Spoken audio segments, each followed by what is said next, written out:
Ladies and gentlemen, welcome to the Car 5 Podcast.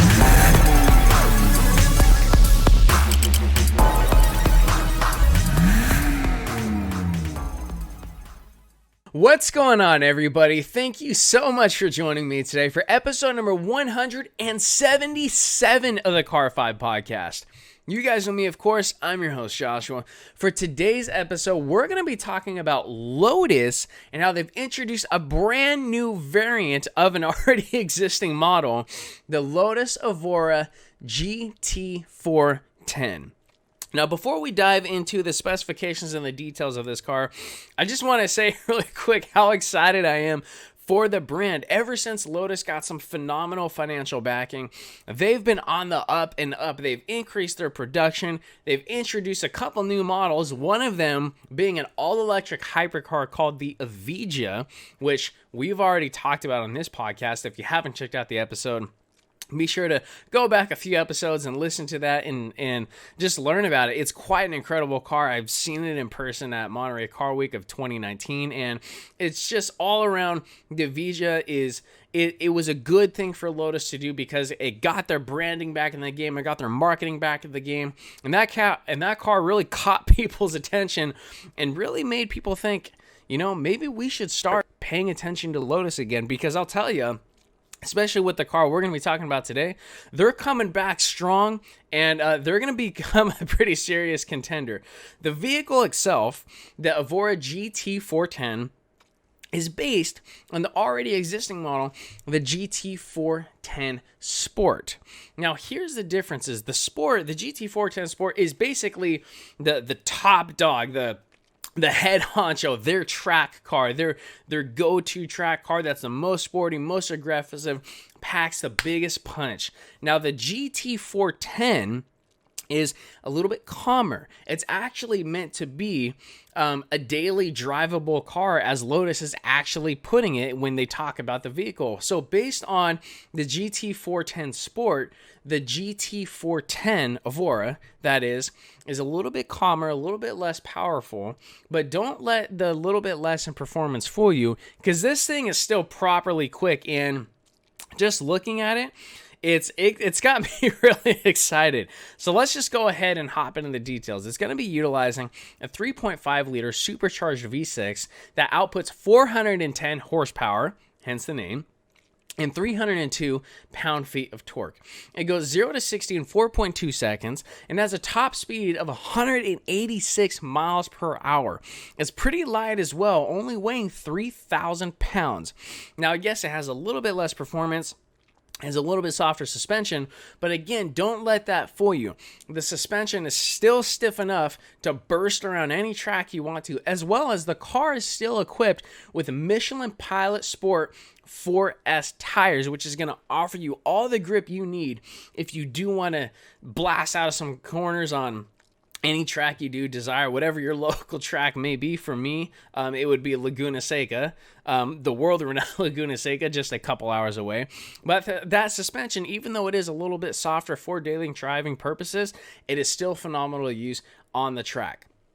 Now, getting to the interior and the technology in the car, again, it's meant to be used more as a daily driver, more one you can use whenever you want it to, not just bursting around the track or racing around.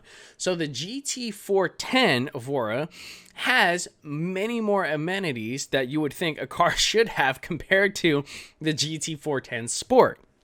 So for the GT410, it has brand new, kind of luxurious actually, interior door trim, as well as there's more storage, more cubby spaces throughout the interior of the car, so you have actual storage. You can use it like a car. In addition to that as well, there is more sound insulation to reduce road noise. So literally just overall calmer, more peaceful, and a little bit more quiet. You're going to have Sparco Sport seats still. Your car is now going to have Apple CarPlay, radio, navigation, rear view camera, a brand new multimedia interface as well. Again, keep in mind, all of these sound like normal things. Well, that's what it's for, because the Evora GT410 Sport is stripped out, ready for the track, packed full of performance, light, aggressive. You don't need extra amenities and things in there. Let's not forget the GT410 is a calmer, more daily driver version of the GT410 Sport. Thus, we now have, I guess realistically, we can say all the regularities that you think a normal car should have.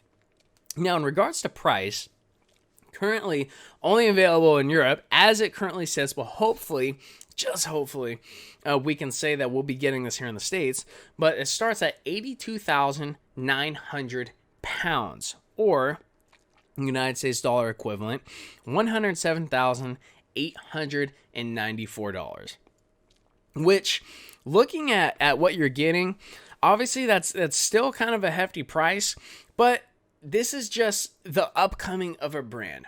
Lotus, they had some hard times not too long ago. It's not a secret, but ever since, like I said earlier, they got some financial backing.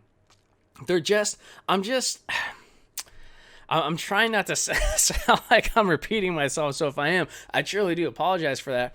But I'm just happy for them. I really am. Like I said, they've increased their production. They're creating variants of models. You got the GT410 Sport. You got the GT410. You got the Lotus Evora. Things are just looking up for them. Now, I've heard it rumored. I can't say this is true 100%, and it is not verified by Lotus. But I've seen a little bit of conversation online of how Lotus is going to be coming out with a brand new model here rather soon. Again, that's not verified. That's not directly from Lotus, which is where obviously we get all of our information on this podcast. But it kind of piqued my interest a little bit to see if Lotus is going to be announcing something rather soon. So that's something to look out for. But ladies and gentlemen, that's actually all we have today for episode number 177. Talking about the Lotus Evora GT410 daily drivable version of the GT410 Sport. Now, this is a company I'm very quickly falling in love with. I've liked the Lotus for a while, but ever since they've really turned things around and got some good financial backing behind them, they're one hell of a car company. But don't forget to follow on Instagram, like on Facebook. If you're checking out the podcast for the first time, thank you so much for stopping by. Feel free to head over to the YouTube channel as well, unless you're watching on YouTube already. If you are, thank you so much for stopping by. And once you get to the channel, if you're watching on YouTube right now, my camera just went out of focus a little bit, so I'm like trying to fix it, but it fixed itself. So once you get to the channel, just browse around. If you guys see what you like, hit that subscribe button. If you don't mind, leave a like on this video as well. If you ever need anything from me, just shoot me an email, info@car5podcast.com. Don't forget to check out the links in the description, your guys' go-to source for the best car apparel out there.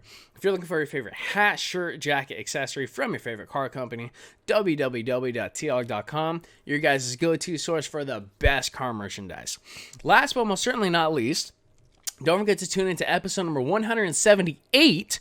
We're going to be talking about GMC's Hummer again, as they're coming out with, as we've got a brand new update.